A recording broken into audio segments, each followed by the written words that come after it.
Bonjour à toutes et à tous, ici Elisabeth Rousier, des blogs Révélessence de soi et Révélessence de femme.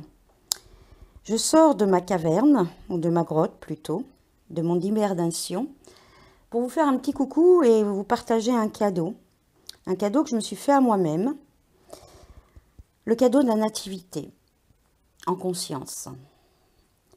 Noël, c'est la fête de l'enfant divin. On l'appelle Jésus, mais derrière toute cette symbolique, il y a quelque chose de beaucoup plus ancien, de beaucoup plus inconscient, de beaucoup plus universel et que je veux vous faire partager. Habituellement, je parle surtout aux femmes.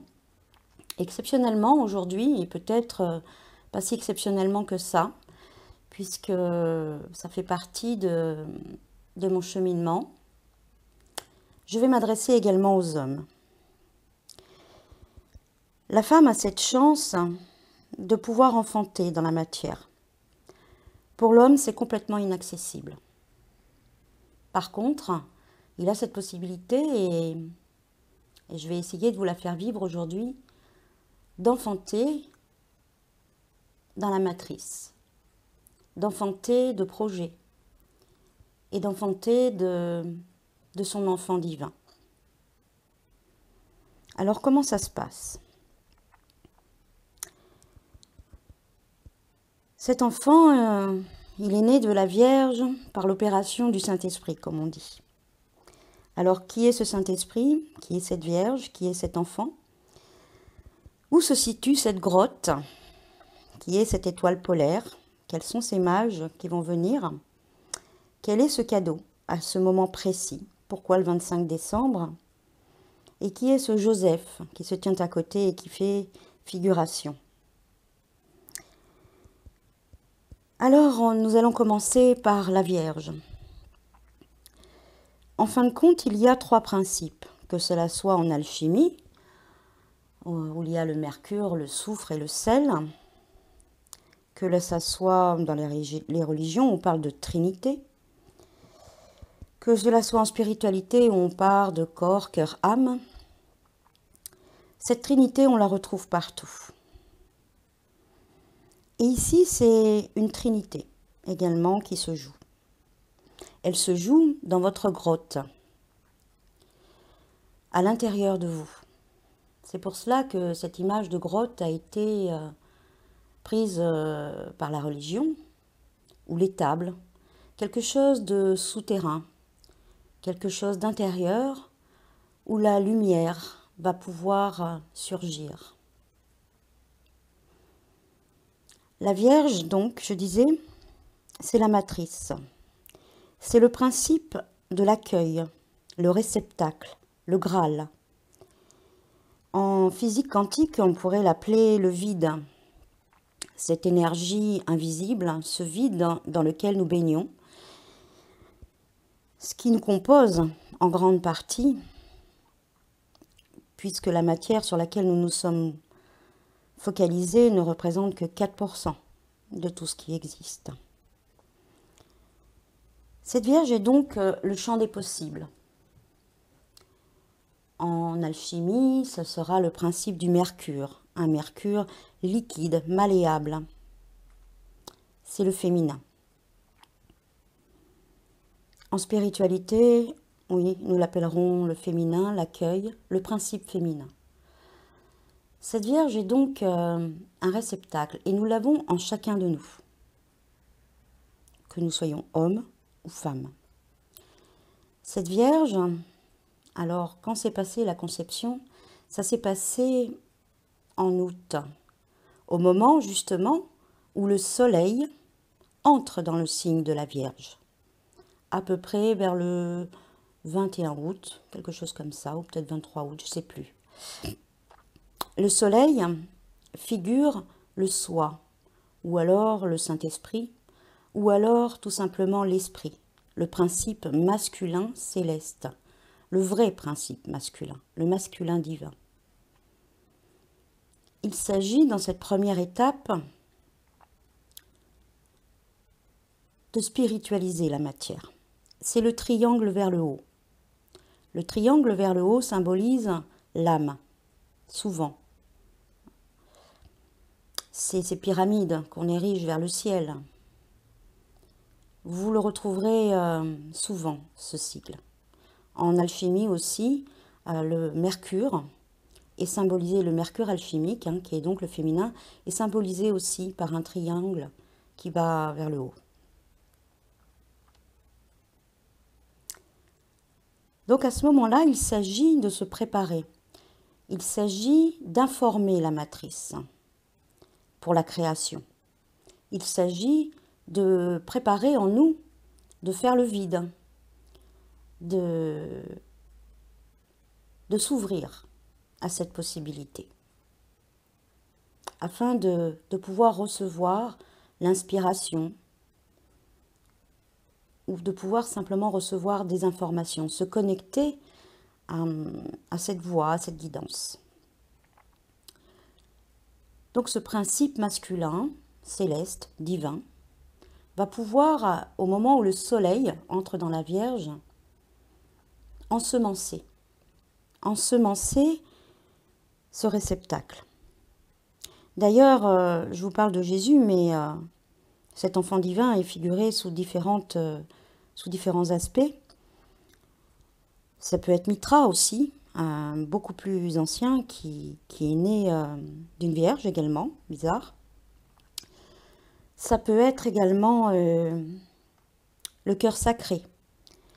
Ce chakra qui se situe entre les 3 chakras du haut et les 3 chakras du bas, et qui figure le milieu. Ça peut être aussi la pierre philosophale, ou plutôt avant la pierre philosophale, puisque nous parlons de nativité et pas encore de renaissance, l'œuf, la chrysalide, la forme, la possibilité, la graine. Donc finalement, pas besoin de Joseph, ce masculin qui représente en fin de compte une figuration. C'est cet Adam primordial qui a perdu sa Lilith, la femme primordiale, qui est partie. C'est cet homme qui a perdu son anima.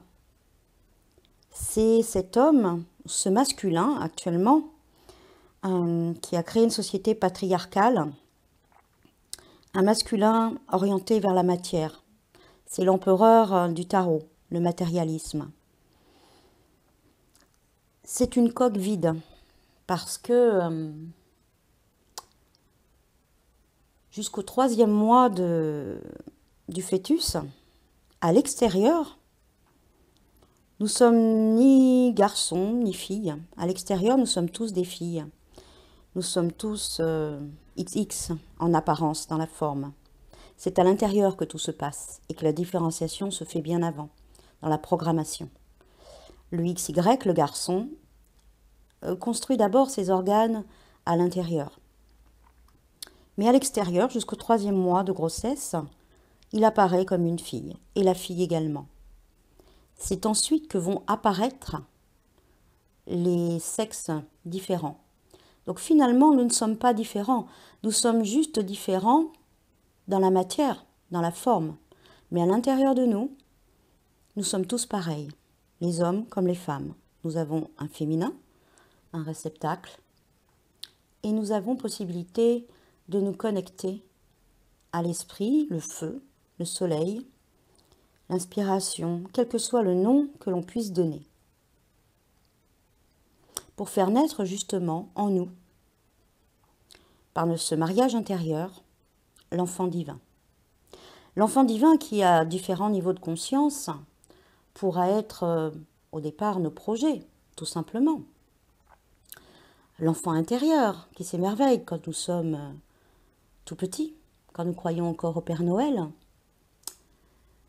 Ça pourra être ensuite en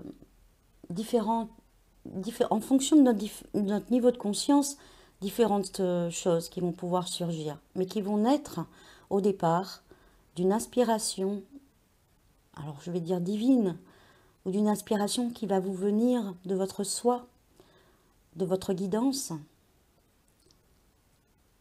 et que vous serez prêt à accueillir et pour cela avoir nettoyé beaucoup de choses en vous, beaucoup de croyances limitantes.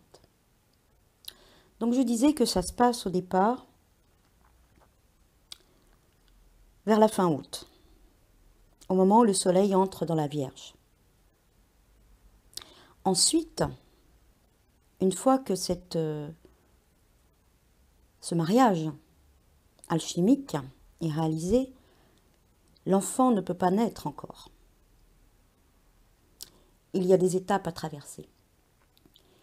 Et c'est cela, nous allons nous retrouver à l'équinoxe d'automne, à peu près au moment où la Vierge justement va quitter, le soleil va quitter le signe de la Vierge pour entrer en Balance. À ce moment-là, il se passe quelque chose d'important, c'est que le jour est peut-être égal à la nuit, mais la nuit va devenir plus grande que le jour à partir du lendemain de l'équinoxe d'automne. C'est-à-dire que l'on va s'intérioriser. À ce moment-là, l'équilibre ne sera plus à l'extérieur, justement la balance. L'équilibre devra se faire à l'intérieur de nous. Un équilibre périlleux, une tension, une dualité, une unification qu'on aura à faire à l'intérieur de nous. Un équilibre entre nos peurs, entre l'amour, entre notre confiance, entre nos ombres et la lumière. Cet équilibre n'aura plus lieu à l'extérieur, puisque la nuit, donc le féminin, le yin, va prendre sa puissance. Et la nuit va recouvrir cette période. Je parle de l'hémisphère nord, puisque moi je suis basée dans l'hémisphère nord. C'est ainsi qu'on va s'acheminer au mois d'octobre, au moment justement de la Toussaint, une autre fête, une ancienne fête païenne qui a été aussi recouverte par la religion catholique. Je n'incrimine pas du tout cette religion, mais comme c'est ma culture, je suis de culture chrétienne, ce sont mes références. Donc c'est pour ça que je vous parle comme ça. Et Noël est avant tout quand même une fête chrétienne, actuellement, mais qui recouvre des fêtes païennes et ancestrales. Donc c'était une fête païenne au mois d'octobre qui accueillait justement la mort. La mort dans le sens de la carte du tarot, du renouveau, du nettoyage, et où on rentrait dans le royaume des ombres. C'est la descente aux enfers de la psyché. À cette période de l'automne, justement, on parle beaucoup de dépression et de descente. Les gens sont plus éloignés de la lumière extérieure et justement doivent trouver la lumière en eux. Alors, bien sûr, ces dépressions, ces tensions, puisqu'on n'aime pas se retrouver face à nos ombres, on veut les évacuer, on prend des antidépresseurs, on fait comme on peut. On se voile, on cache, on met des pansements pour ne pas voir nos blessures et surtout ne pas les écouter. Cette période, justement, est très intéressante. C'est une période où on va pouvoir rentrer en nous-mêmes et aller explorer nos ombres. Justement, le programme en ligne que je suis en train de préparer, je voulais le démarrer à ce moment-là, puisque l'œuvre alchimique commence par l'œuvre noire. Ce moment où on explore nos ombres, notre plomb, ce qui nous plombe, afin d'en tirer plus tard l'or et la quintessence. Et je pensais que c'était un moment propice pour démarrer un programme, et malgré toutes mes résistances et dans mon ego, et mon intérieur, je n'ai pas pu aller au-delà de ma guidance intérieure, et ce programme n'a pas vu le jour à ce moment-là, justement. Parce que, aujourd'hui, j'en ai conscience, quand j'ai démarré mon chemin, je n'ai pas commencé par l'œuvre noire, même si c'est le début de l'individuation, selon Jung, ou le début de l'alchimie spirituelle, selon les symboliques alchimiques. Il est très difficile d'explorer ces ombres tant qu'on n'a pas fait le plein de soleil à l'extérieur de nous, le plein d'énergie. Et c'est pour ça que mon programme finalement démarrera en janvier, je pense, où nous commencerons par justement ce qui a commencé mon chemin, à savoir de recevoir tout d'abord l'amour de soi, la confiance en soi, Et cette guidance, cette intuition, toute cette lumière qui se fait en nous et qui nous charge ensuite positivement pour pouvoir aller explorer l'envers du décor. Le négatif qui n'est pas mauvais, qui est juste l'envers du décor. Mais avant, il faut peut-être, il est plus facile, enfin pour moi ça a été plus facile, d'être chargé de confiance avant d'aller regarder mes ombres en face. Sachant que les ombres sont les défauts qui cachent nos qualités. Comme nos qualités, ensuite nous pouvons les regarder, toutes lumineuses qu'elles soient, et elles cachent des défauts. Par exemple, je vous prends un exemple personnel, je considérais ma dispersion comme un défaut. Et j'essayais par tout moyen, par résistance, à essayer de me focaliser sur une seule chose. En allant explorer mes ombres, je me suis aperçue que ce défaut recelait une qualité cachée. Parce que le fait de me disperser un temps, pour me refocuser ensuite, m'a permis justement d'explorer plein de domaines pour pouvoir faire des liens. Et c'est pour ça qu'aujourd'hui, je peux vous parler de plein de choses différentes pour en faire des liens qui ramènent tous au même endroit, en nous-mêmes. C'est pour vous montrer une manière d'explorer ces ombres d'une autre façon. Donc je disais, cette vierge, cette matrice informée dans le sens de avant la forme. Tout est informé avant que cela puisse prendre forme. Cette matrice informée va ensuite traverser ses ombres. Et comme Psyché va en remonter, bien entendu.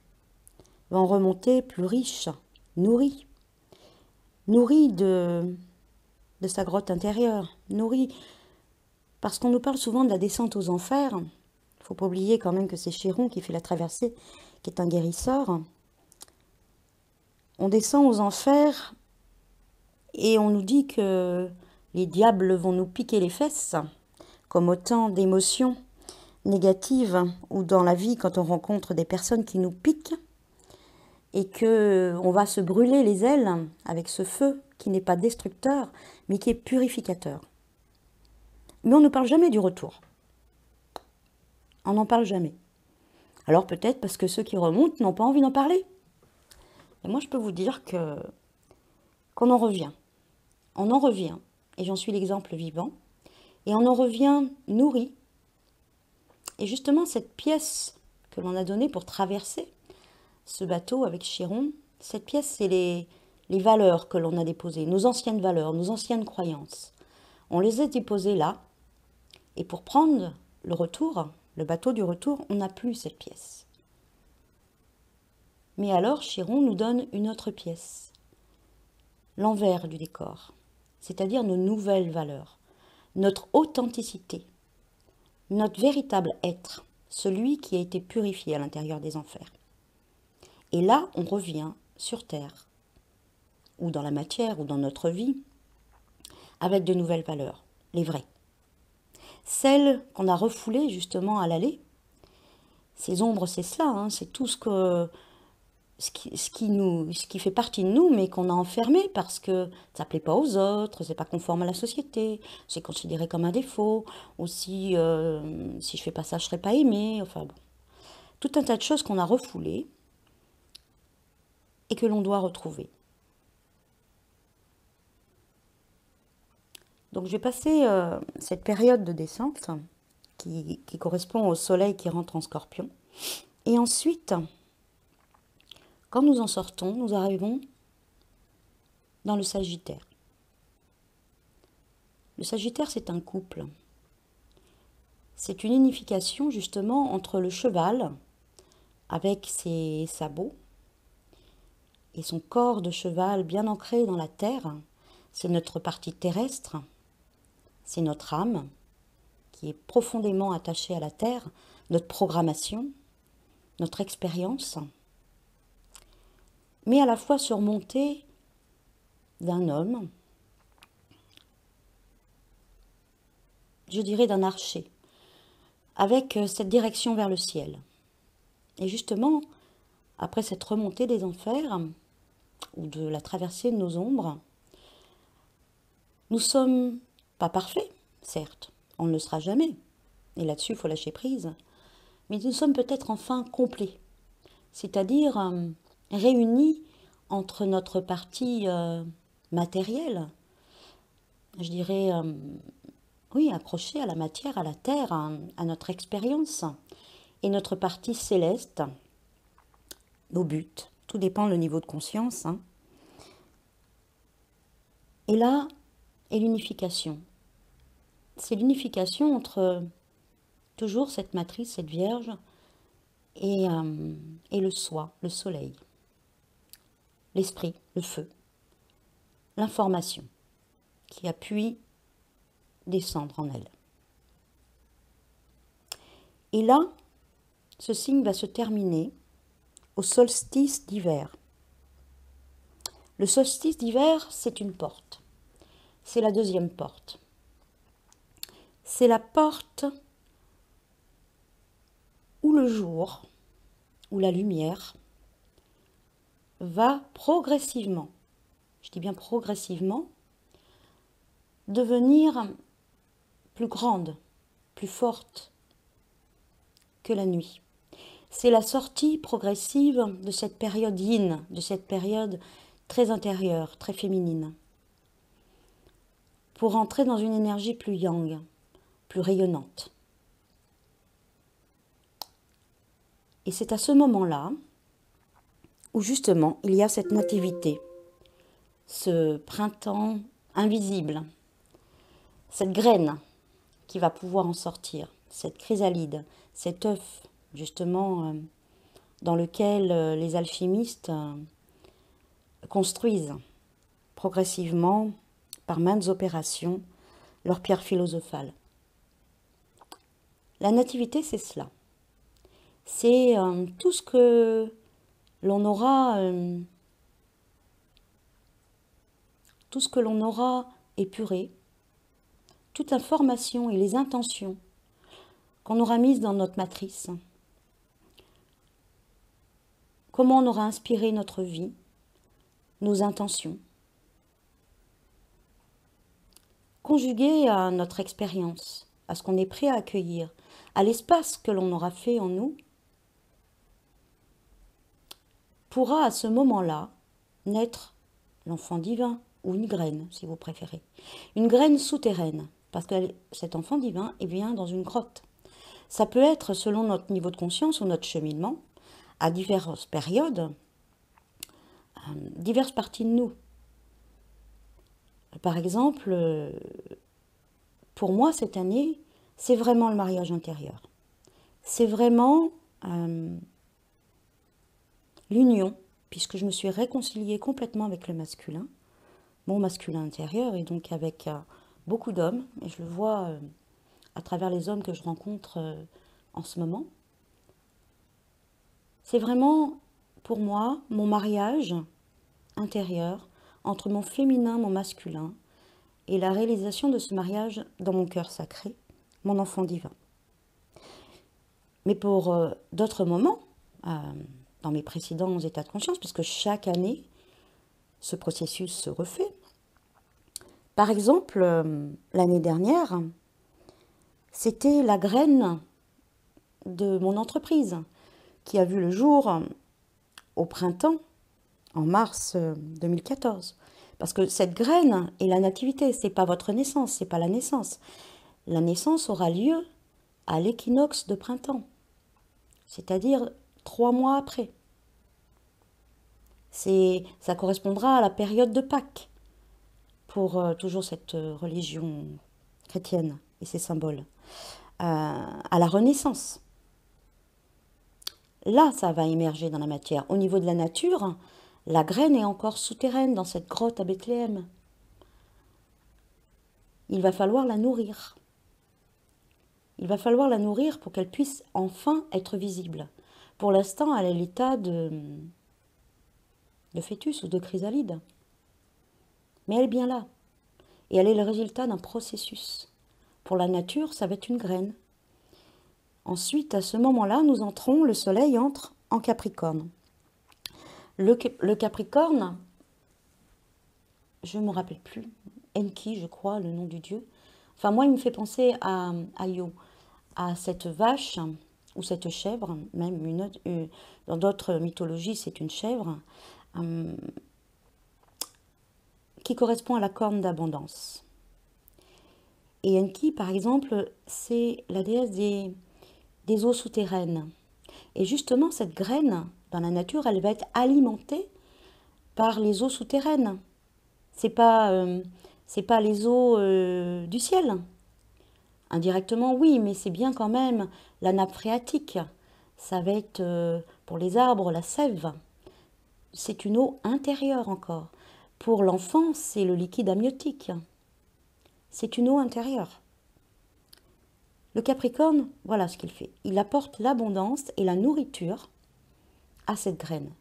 Et vous, vous allez apporter votre propre nourriture. C'est-à-dire quelle énergie vous allez donner dans cette graine qui est en vous. D'abord, est-ce que vous la reconnaissez? Aujourd'hui, je vous invite à la fêter, à la célébrer, puisque c'est la nativité. À célébrer votre graine, quel que soit le niveau de conscience où vous en soyez. Puisque, je vous dis, peu importe, on n'est pas obligé d'aller dans des niveaux très élevés. Hein. Ça peut être simplement un projet qui vous tient à cœur. Donc, comment allez-vous le nourrir? Quelles intentions allez-vous mettre? Quelle énergie? Est-ce que vous allez le reconnaître dans votre grotte? Est-ce qu'il va rester enfoui? Et c'est à ce moment-là qu'ensuite, l'équinoxe de printemps, où là vraiment, le jour va vraiment être plus grand que la nuit, où on va rentrer dans une énergie yang, où tout va sortir, c'est rayonner. C'est-à-dire que l'énergie yang, ou la lumière, hein, elle rayonne. C'est au moment où la graine va sortir de terre et vous allez la voir. Et à ce moment-là, quand vous allez la voir, soit vous allez vous attribuer la responsabilité de ce que vous avez semé, de ce que vous avez créé, ou soit vous allez dire non, ça c'est pas moi, ça c'est la faute aux autres, ce qui m'arrive c'est pas moi, ou alors vous allez dire oui, oui, c'est par ce processus alchimique que j'ai nourri où ceci arrive, et ça vous permettra justement, puisque cela sera sorti de terre, enfin, ça sera le printemps visible, vous allez pouvoir vous servir de ce qui sort de terre pour regarder ce qu'il y avait à l'intérieur de vous. Pour ceux qui n'arrivent pas encore à regarder à l'intérieur d'eux, de regarder à ce moment-là, qu'est-ce qui se présente? Qu'est-ce qui est là dans ma vie? Qu'est-ce qui émerge? D'où ça vient? Par quel processus? Et ainsi affiner, au fil des cycles, de nouvelles semailles, peut-être qui correspondront plus à vous-même. Et donc, ce printemps arrive pas par hasard dans le bélier à un signe de feu, parce que cette fois-ci, c'est l'esprit ou le rayonnement extérieur. C'est tout ce qui va se passer à l'extérieur, que cela soit dans la nature où elle devient florissante, ou dans notre vie. C'est le moment de regarder à l'extérieur de nous.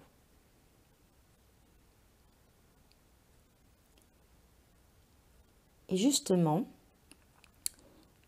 à ce moment-là, je vais vous parler de la première porte. La première porte, c'est celle du solstice d'été, qui se situe vers le 21 juin.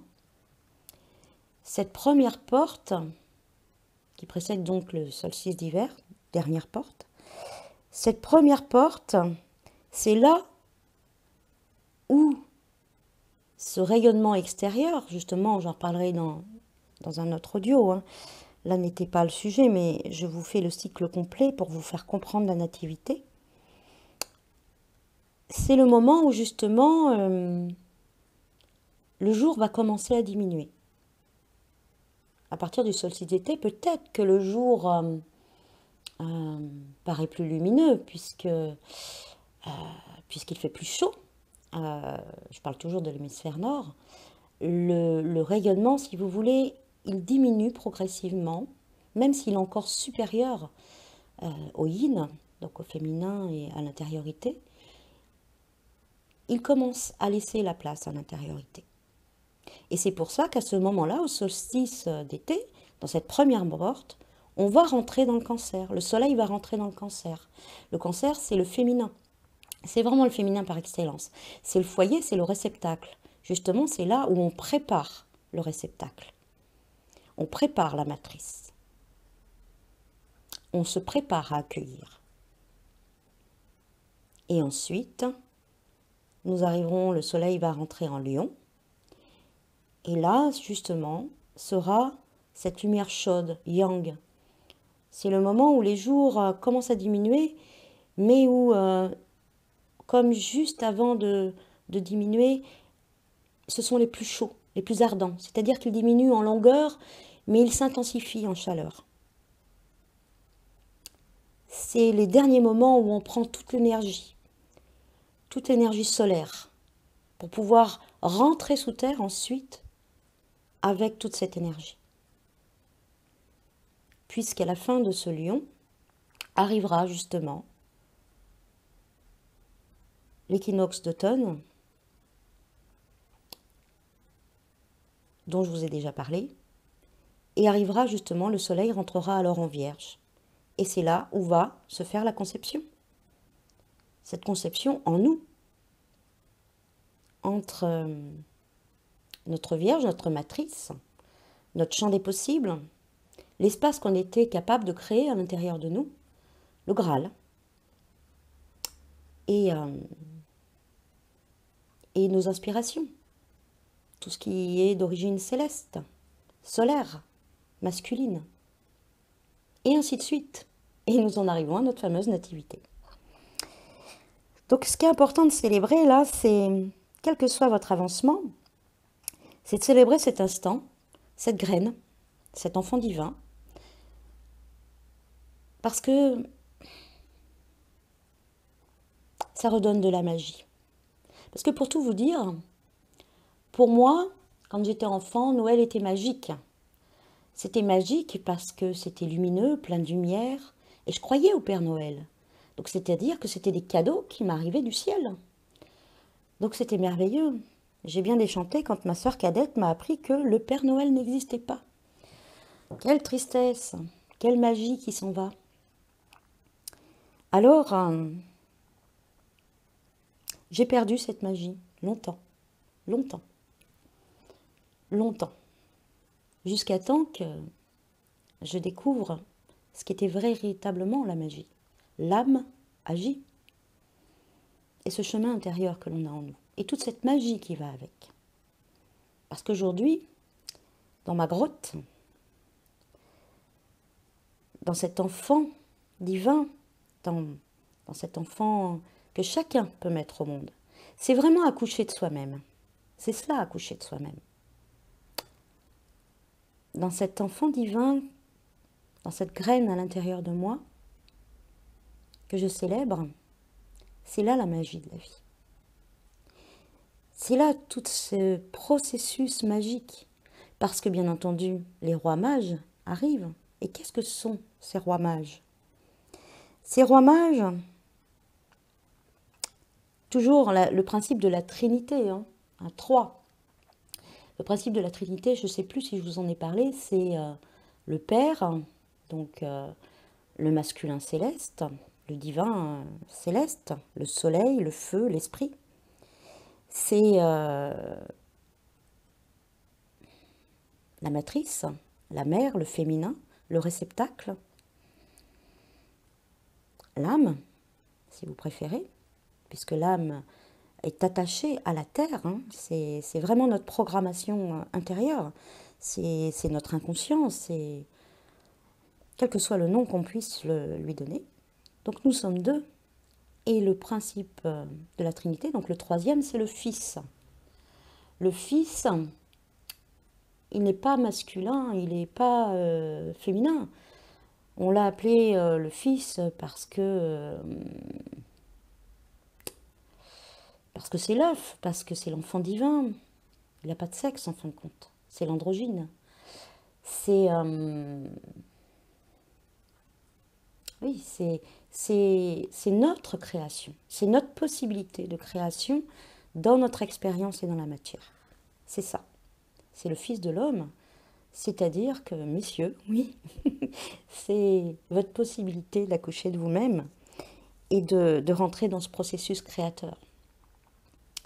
Parce que la femme est deux fois féminine. Elle est féminine dans sa forme, puisqu'elle porte les attributs féminins sexuels, et elle est féminine dans son être, dans son essence féminine, dans son âme. Et à elle de rencontrer son masculin, justement, plus lié à l'esprit et à l'inspiration. Et l'homme est féminin à l'intérieur de lui, uniquement. Il est féminin par son âme, par son essence.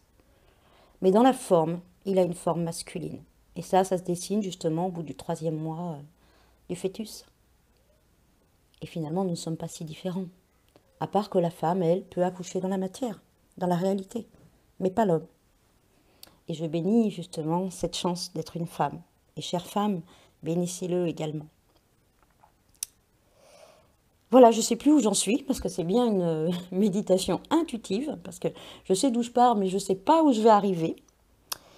Et donc, oui, je vous disais que, voilà, je vais parler des mages. Donc les mages qui arrivent dans notre grotte, les mages, ça va être les ressources. Toutes les ressources et les synchronicités. Les aides qui vont venir en réponse à notre intention.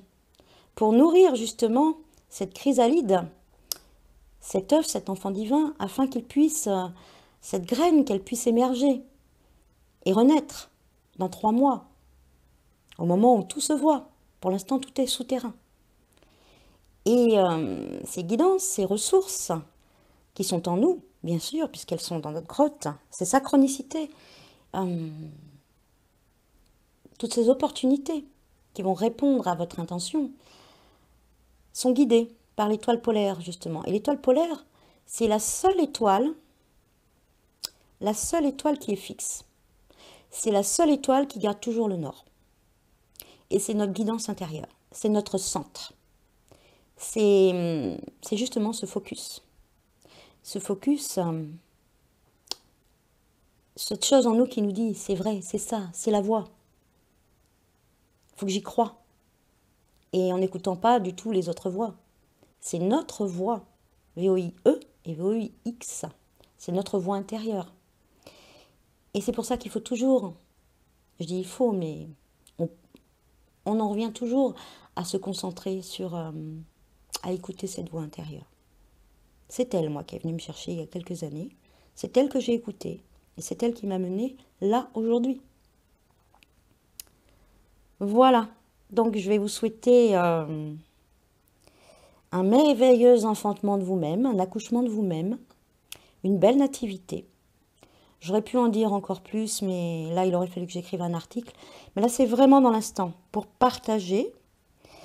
Ce que je pourrais rajouter, c'est que, bon, je vous parle de choses d'un niveau de conscience peut-être pour certains où ça vous semble abstrait tout ça, mais pour remettre cela vraiment dans l'expérience, puisque si vous voulez, quand la Vierge accueille l'esprit, c'est la spiritualisation de la matière, mais ensuite de cet enfant divin et de cette graine qui est la matérialisation de l'esprit. Donc c'est bien dans notre expérience. C'est comment cette union que l'on a fait en août, cette union à l'intérieur de nous, comment on va l'entrer dans notre expérience de tous les jours.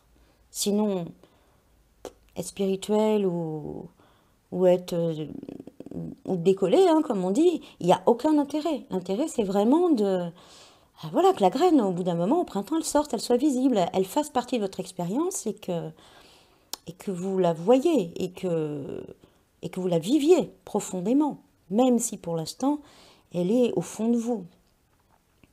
Donc, pour donner des exemples plus concrets, par exemple, bon, cette année pour moi, je le vis comme ça, mais je vous dis, l'année dernière, c'était mon projet d'entreprise qui n'a vu le jour qu'en mars.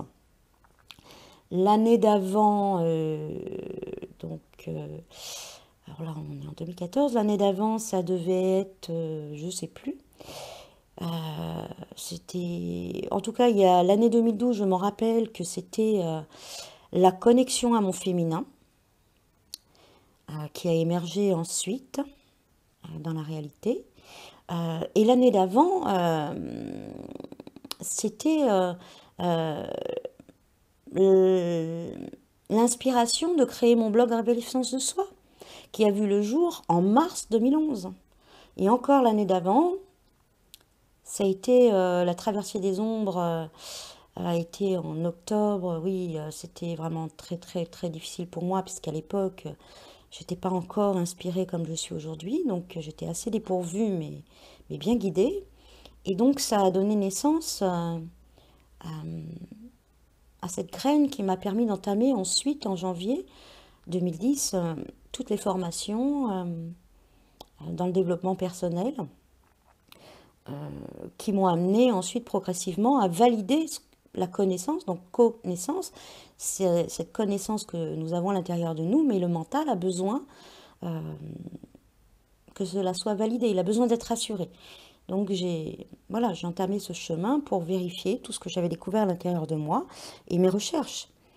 Donc voilà, c'est peut-être plus concret pour vous, ça, ces graines-là, sachant que cette année, je ressens vraiment cette naissance de l'enfant divin comme l'union en moi, enfin, du mariage intérieur entre mes parties féminines et masculines, entre l'esprit et la matière. Et cette graine, je vais la faire vivre et naître avant le printemps. Et c'est pour ça que vont naître donc justement ces programmes en ligne, mon livre qui va sortir et tous ces projets. Pour vous, c'est peut-être plus concret tout cela. Et justement, moi qui croyais que ce programme devait démarrer au moment de l'œuvre noire, la traversée des ombres, je m'aperçois que non, qu'il va naître avec le soleil. Je m'aperçois aussi que ce programme que je voulais réserver qu'aux femmes, finalement, peut-être, je ne sais pas encore comment, mais s'adressera aussi aux hommes, parce que je ne fais plus bien de différence maintenant entre les hommes et les femmes. Pour moi, c'est la même chose, à part que la forme est différente, et que le travail intérieur est différent, mais pour en arriver finalement au même résultat. Donc voilà, je voulais vous faire partager ce cadeau, vraiment dans l'instant, dans le présent. Je vous souhaite donc une joyeuse nativité, que votre graine intérieure, que cette lumière encore souterraine, mais qui est bien née aujourd'hui, puisse grandir et être nourrie de votre sève et de votre énergie. Gardez confiance en vous. Ne perdez pas le nord, votre étoile intérieure. Ouvrez-vous aux cadeaux, aux mages, aux rois mages, aux synchronicités qui vont venir en réponse à tout cela. Et préparez-vous à renaître. Une dernière chose pour la renaissance qui se situe à Pâques et donc à l'équinoxe de printemps, au moment où le jour va vraiment devenir plus grand que la nuit, en réalité, et à l'extérieur, et à cette croix. Je voulais quand même vous parler du symbole de la croix, qui n'a pas été là pour tuer Jésus. Hein. Non, ça n'a tué que ce qui était trop lourd, que ce qui était... que ce qui ne pouvait pas se renouveler, que ce qui devait rester dans l'humus. Parce que pour renaître, il y a certaines parties de nous qui vont disparaître. Elles ne vont pas disparaître totalement, elles vont se transformer exactement. On ne peut pas renaître comme ça, tout neuf. On renaît de nos cendres, euh, on renaît de nos ombres qui se sont transformées en lumière. On renaît de toutes les choses qu'on aura lâchées ou regardées différemment. Et donc cette croix, elle symbolise en énergie. On l'utilise par exemple pour aligner les différents corps énergétiques. Hein. C'est l'alignement, la croix. Qu'est-ce qu'elle symbolise? Le vertical, c'est votre verticalité, c'est justement cette vierge, cette matrice qui reçoit l'esprit et l'inspiration. Donc c'est la montée, si vous voulez, la spiritualisation de la matière, c'est votre élan vers votre inspiration, c'est vous alléger dans votre expérience pour pouvoir accueillir des choses plus subtiles et plus élevées de vous-même, votre soi. Ça, c'est la verticalité. Et l'autre partie, l'horizontalité, qui se coupe quand même en votre centre de la croix, c'est votre expérience, c'est la matière, c'est le plan, c'est oui, c'est la linéarité, c'est votre expérience. La ligne horizontale préfigure l'expérience, la matière, la matérialisation, votre expérience. Et donc, vous avez à aligner justement votre matière, est-ce que vous créez dans la matière, vous avez à l'aligner avec votre verticalité, votre spiritualité. Et c'est ça la spiritualité incarnée. Et c'est là où en votre centre, entre le plan vertical et le plan horizontal, donc la croix cardinale, c'est là qu'est votre centre, à la croisée de ces deux axes. Et c'est là où l'enfant divin, justement, c'est là où votre centre est. Et c'est là où la renaissance se passe, après avoir lâché tout ce que vous avez à lâcher. Et pour l'instant, c'est à l'état de graine. Et c'est cette graine qui va renaître à Pâques ou à ce moment-là. Et c'est la chrysalide, si vous préférez. La nativité, c'est la chrysalide. Et chaque année, ce processus se perpétue indéfiniment. Que l'on constate au niveau de la nature, qui elle est vraiment réglée sur ce processus, ou dans la nature humaine. Et donc rien n'est perdu. Rien n'est perdu pour ceux qui n'ont pas entamé ce processus. Vous l'avez entamé de toute manière de façon inconsciente. Vous aurez tout le loisir de le constater dans quelques mois, au moment où ça va sortir du terreau. Et vous aurez toute possibilité de le réajuster ensuite pour l'année prochaine, pour engendrer une nouvelle graine, pour affiner vos semences. Voilà, donc c'est un cercle perpétuel. Et donc je vous donne rendez-vous en janvier certainement, où je pourrai enfin sortir de terre moi aussi, et j'espère que mon livre pourra sortir, j'espère que je pourrai vous présenter mon programme d'accompagnement, où nous pourrons justement vivre ce processus ensemble avec tous les outils que je puisse vous apporter et l'accompagnement que je puisse vous apporter. Et je vais retourner dans ma grotte et profiter et célébrer ma nativité. Je vous souhaite à tous un joyeux Noël. J'espère que ce petit partage vous a plu. En tout cas, moi j'ai pris énormément de plaisir et je vous dis à très bientôt.